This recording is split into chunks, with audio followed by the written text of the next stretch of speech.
안녕하세요. 대단히 반갑습니다. 고정관념을 버리자. 김규환 기자. 1. 원더풀 라이프.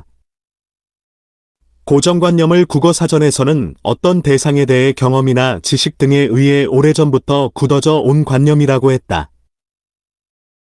따라서 사람들의 행동을 결정하는 잘 변하지 않는 굳은 생각으로 그 사람의 마음속에 늘 자리하여 흔들리지 않는 생각이라고 해야겠다. 우리는 흔히 서로 얘기를 나누다 보면 난 이래, 그렇게는 절대 못해 하며 자기만의 틀 속에서 벗어나지 못하는 경우를 종종 본다. 대체로 이러한 현상은 늙어갈수록 더욱 심해진다. 원하든 원하지 않든 세상과 우리의 삶은 계속 변한다.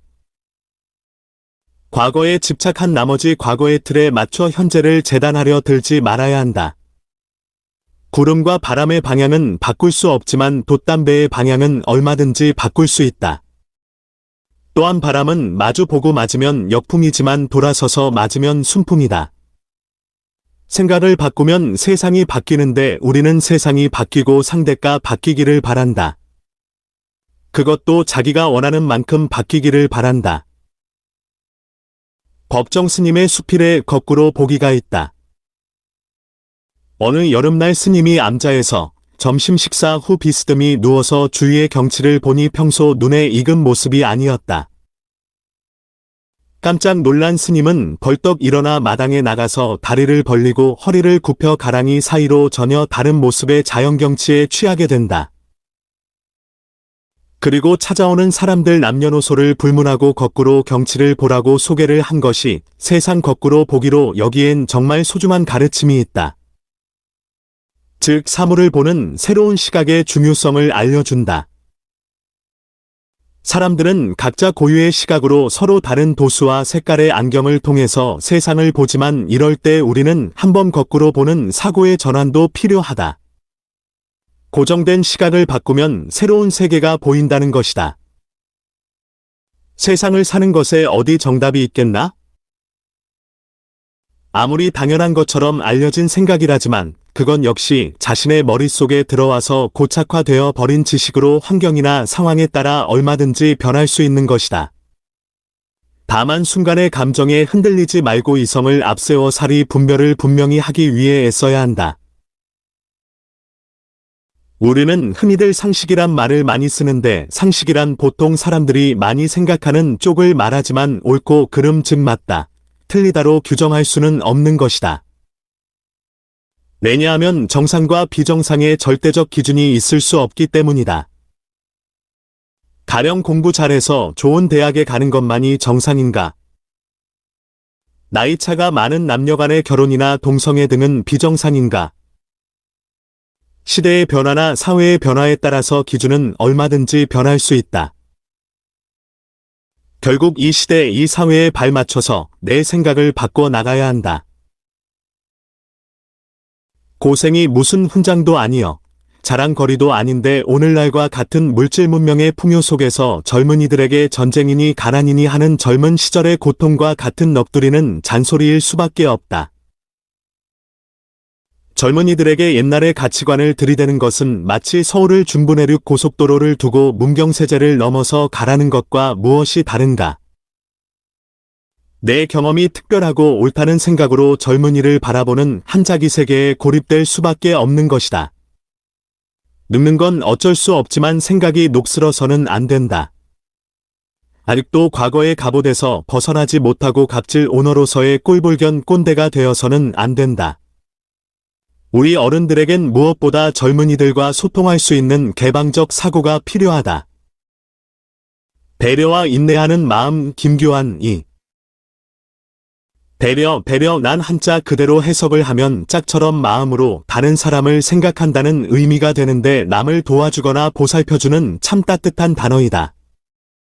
상대방의 입장이 되어 보고 한 걸음 더 나아가 그를 보살펴주는 데서부터 배려의 시작이다. 누군가가 내 마음을 읽어주는 것만으로도 고마운데 그에 맞게 행동으로까지 이어진다면 그야말로 뜨거운 감동이 아닐 수 없다. 또한 진정한 배려는 도움을 받는 자가 모르게 하는 것이라고도 한다. 이솝 우화의 여우와 두루미 이야기가 있다. 여우가 자기 생일을 맞이하여 맛있는 음식을 한 상 차려놓고 두루미를 초청한다. 음식은 모두 납작하고 예쁜 접시에 담겨져 있었다. 여우는 맛있는 음식을 혀로 핥아 먹으면서 두루미에게 권하지만 두루미는 긴 주둥이로 접시에 얇게 담긴 음식을 먹지 못해 그냥 구경만 할 수밖에 없었다. 며칠 뒤 이번에는 두루미가 여우를 자기 생일에 초대하였다.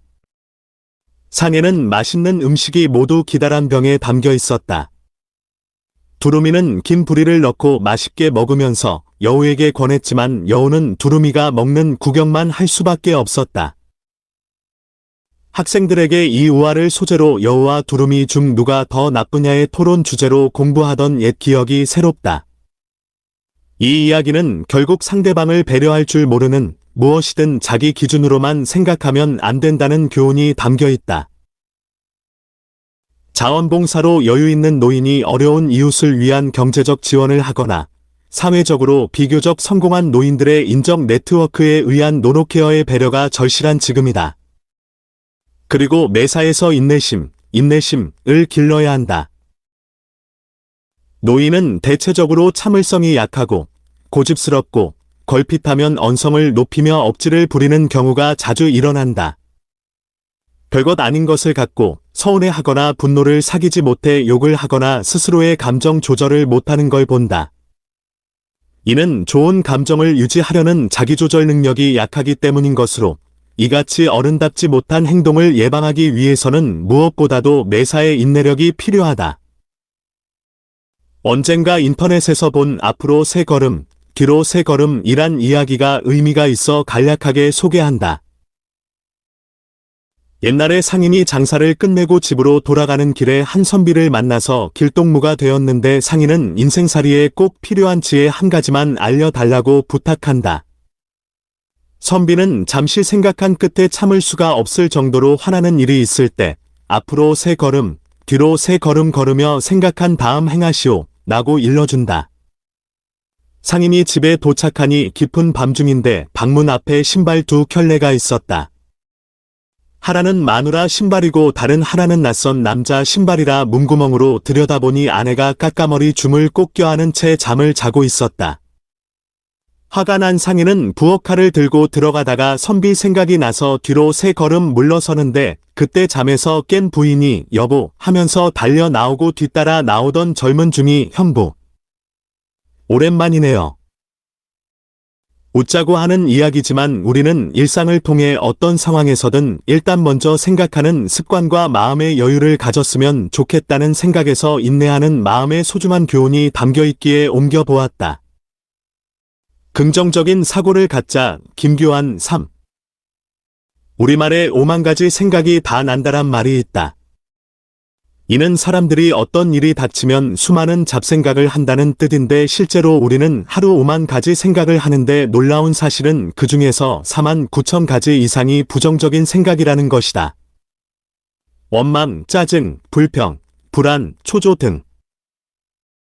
덴마크에서 국비 장학생으로 공부하고 이스라엘 대학원에서 농업 경제를 전공하여 우리나라의 새마을 운동을 도입한 전 건국대학교 교수 유태영 박사가 나는 긍정을 선택한다라는 책을 통해서 세상에는 두 종류의 사람이 있다고 했다. 긍정적인 사고방식의 사람과 부정적인 사고방식의 사람이 그것이다. 부정적인 사람은 길이 막히면 그대로 주저앉아 포기하고 말지만 긍정적인 사람은 중간에 길을 잃고 벽에 부딪혀도 다시 방향을 돌려 엑셀을 밟고 달린다고 했다. 널리 알려진 일화로 정주영 현대회장과 박정희 대통령 이야기가 있다. 박 대통령의 국가 경제보험을 위한 절대적 필수 자원인 석유 확보를 위해 사우디아라비아와의 시장 개척 필요성을 느껴 그곳에서 공사를 따기 위해 현지 답사를 보낸다. 다녀온 건축 관계자는 그곳은 더워서 공사 종사자들이 작업하기 너무 힘들고 공사에 절대 필요한 물이 귀해서 어렵겠다는 보고를 한다. 박 대통령은 다시 정주영 회장을 보내본다. 그런데 정 회장의 이야기는 아주 딴판으로 희망적이다. 정 회장의 보고 내용인즉 그곳은 사막지대이기 때문에 공사에 필요한 모래와 자갈을 얼마든지 쉽게 쓸 수 있고 비가 적게 오는 곳이라 1년 내 일할 수 있어 좋단다. 대통령의 물이 귀하다는데 나는 말에 물은 배로 실어 가면 되지요. 너무 더워서 일하기 힘든다는데 나는 말의 답변은 더운 낮을 피해서 밤에 일하면 되지요 였다. 정 회장의 매사 적극적이고 긍정적인 태도는 그가 자주 쓰던 말이봐. 해봤어 로도 충분히 짐작된다. 집신장수와 우산장수 이야기도 있다. 어느 할머니가 두 아들을 두었는데 큰 아들은 집신장수였고 작은 아들은 우산장수이었다. 그런데 할머니는 비가 오면 집신장수 큰아들 걱정으로, 해가 나면 우산장수 작은아들 걱정으로, 이래도 걱정 저래도 걱정, 날이면 날마다 걱정뿐이던 할머니가 우연한 기회에 생각을 바꾸게 된다. 맑은 날엔 집신장수 큰아들 생각하니 기분이 좋고 비가 오면 우산장수 둘째 아들 생각에 기쁘고 이래도 좋고 저래도 좋고 그래서 날이면 날마다 편안하고 기분 좋은 날뿐이었다는 이야기다. 우리가 흔히 괴롭다고 하는 것은 우리에게 일어나는 상황 때문이 아니라 그 상황에 대해서 일으키는 내 생각임을 알아야 한다. 무슨 일이든 된다고 생각하면 되고 안 된다고 생각하면 안 되는 것으로, 된다고 생각하는 사람은 될 수밖에 없는 이유부터 찾고, 안 된다고 생각하는 사람은 안 될 수밖에 없는 이유부터 찾는다는 것이다. 따라서 매사를 긍정적인 열린 마음으로 보는 습관이 정신건강에 좋다는 걸 알고 실천하는 태도를 가져야겠다. 마음의 창을 열어서 역지사지, 늘 김규환 사. 프레임 법칙이라고 하여 똑같은 상황이라도 어떤 눈으로 상황을 해석하느냐에 따라 사람들의 행동이 달라진다는 것이다. 프레임은 틀 또는 액자를 의미하지만 마음의 창으로 비유되기도 한다. 이는 어떤 현상을 전체적으로 그대로 보는 것이 아니라 대상의 특정 부분만 강하게 부각시켜 본다는 뜻이다. 더불어 살아가는 사회에서 고정관념에 의한 선입견이나 편견으로 상대방의 배려 없이 모든 걸 자기 입장에서 자기중심적으로 생각하여 서로 간의 마찰과 분쟁이 일어나는 것을 우리 주위에서 많이 본다. 재미있는 우화로 옛날에 소와 사자가 서로 사랑을 해서 마침 결혼을 하게 된다. 둘은 서로를 위해 최선을 다하는데 소는 매일 싱싱한 풀을, 사자는 매일 맛있는 고기를 가져다 준다. 그런데도 날이 갈수록 둘의 사랑엔 금이 가기 시작하고 결국은 파경에 이르러서 소가 떠나며 나는 최선을 다했어. 사자 역시 나야말로 최선을 다했어 하며 헤어지게 되는데 이 우화는 결국 각자 상대방을 위해 최선을 다했지만 서로의 입장을 고려하지 못한 즉 역지사지가 없는 최선이었던 것이다. 작가 김홍신도 인생사용 설명서에서 서쪽 사람과 동쪽 사람이 만나면 같은 산을 두고 서쪽 사람은 동산이라 하고 동쪽 사람은 서산이라 우긴단다. 그래서 둘을 함께 그곳을 벗어나게 하여 멀리 지평선 쪽에서 그 산을 바라보게 했더니 그냥 산이었을 뿐이었다고 했다. 비록 생각이 서로 다를 때면 조금씩만 다른 위치 즉 한 발만 물러서서 생각하게 되면 해답은 아주 간단하게 찾을 수 있게 된다. 속된 말로 내로남불이란 말이 있다. 내가 하면 로맨스여, 남이 하면 불륜이란 말이다. 아전인수, 나는 사자성어도 있다. 내 논의 물때기로 남이야 어떻게 되든 자기에게만 이롭게 되면 그만이라는 것이다. 마치 각기 다른 직업인에게 늘 보여주었을 때 수학자는 덧셈기호, 의사는 배꼽, 신부는 십자가, 교통순경은 내거리, 간호사는 적십자로 결국 모든 것을 본인 입장으로만 생각하려는 것과 같다. 그래서 우리는 서로 소통하는 관계가 필요하다. 소통은 나와 남 사이에만 필요한 것이 아니라 자신과 먼저 소통해야 한다. 통즉불통 불통즉통, 통즉부통 부통즉통, 이라 하여 통하면 아프지 않고 통하지 못하면 아프다고 했다. 상대방의 마음은 몰라서 괴롭고 내 마음은 너무 잘 알아서 괴롭다. 따라서 먼저 상대방의 입장에서 생각해보는 마음가짐이 필요하다. 그건 사람에게 다가서는 첫 번째 예의로서 이때 진실을 담기 위해서는 자기라는 그릇부터 비워 두어야 한다. 누구나 내게 행한 일이 말도 안 되고 화가 나서 견딜 수가 없었던 경험이 있을 것이다. 이때 문득 내가 만약에 상대방의 입장이었다면 하고 생각을 돌려보자. 오죽하면 그랬을까 하고 말이다. 완전한 사람은 없다. 누구든 부족함이 있고 실수도 있다. 그 부족함과 실수의 징검다리를 잘 건너야 폭 넓은 사람이 될 수 있다. 우리말에 그럴 수도 있겠지 하는 말이 있다. 가만히 생각해보면 사랑과 이해와 관용이 담긴 참으로 따뜻하고 아름다운 말이다. 내 탓이여, 내 탓이여.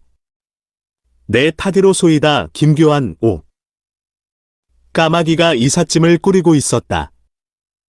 전깃줄에 앉아있던 제비는 궁금했다. 까마귀야, 너 뭐하니? 보면 모르느냐? 이삿짐 싸고 있다. 제비는 다시 말을 걸었다. 이삿짐을 왜 싸는데? 까마귀는 대답했다. 이곳 사람들은 내가 울기만 하면 재수 없다고 돌멩이질하며 침을 뱉는데 나를 싫어하지 않고 반겨주는 다른 동네로 이사를 하려고 그런다. 이 말을 들은 제비는 말했다. 야, 이놈아. 내가 어디를 가든 너의 그 울음소리를 바꾸지 않는 한 똑같은 미움을 받을 거야. 요즘 사회 현실의 한 단면을 보는 듯한 재미있는 우화이면서 현 사회의 병폐를 비유한 의미를 담고 있다. 국민을 대표한다는 국회의원 배지를 단 정치꾼들을 보자. 해도 너무 한다는 느낌을 대부분 국민은 공감할 것이다. 여당은 야당을, 야당은 여당을 한마디로 짜증 날 정도로 서로 대립각을 세우는 모습이다. 이 같은 환경이 온통 사회 전체를 오염시켰는지 이제 젊은이들은 늙은이를, 늙은이는 젊은이를, 남자는 여자를, 여자는 남자를, 시어머니는 며느리를, 며느리는 시어머니를 탓하고 험담하는 일에 너무 익숙해 있다. 이는 흑백 논리와 절대적 사고방식에서 오는 문제가 아닌가 싶다. 요사이 우리 주변에서는 소통이 단절된 사회라는 말을 자주 듣게 되는데 이는 다른 말로 바꾸면 대화가 단절되어 있다는 말이다. 어떤 문제가 발생했다면 우선 토론의 장을 마련하고 대화를 통해 해결 방법을 찾아야 할 것이다. 합리적이고 객관적인 방법이 찾아지면 토론에서 패한 측은 인정하고 양보하는 자세가 필요하다. 그런데 자기 주장이나 자기가 속한 집단의 주장만 앞세우게 되고 여기서 마음에 드는 결론을 얻지 못하면 결국 투쟁이 되고 마는 현실이다. 이는 상대방을 설득시키려는 노력도 중요하지만 먼저 자신의 마음의 문을 열고 상대방의 이야기를 듣고 이해하려는 자세가 필요하다. 감정을 이성보다 앞세워서는 안 된다는 아주 쉬운 이치를 깨달아야 한다. 생각이 다를 때는 우선 상대방의 이야기를 듣는 게 우선이다. 다음에 내 생각을 말해야 하고 그 다음에 버릴 것은 버리고 고칠 것은 고쳐서 나와 내가 아닌 우리 모두의 이익을 위한 객관적이고 보편적인 자세가 필요한 지금이다. 우리말에 입술에 30초가 가슴에 30년이란 말도 있고 칭찬에 발이 있다면 험담에는 날개가 달렸다는 말도 있다. 올해로 선종 10주기를 맞은 김수환 추기경의 하신 말씀이 생각난다. 내 탓이여, 내 탓이여. 내 탓이로소이다.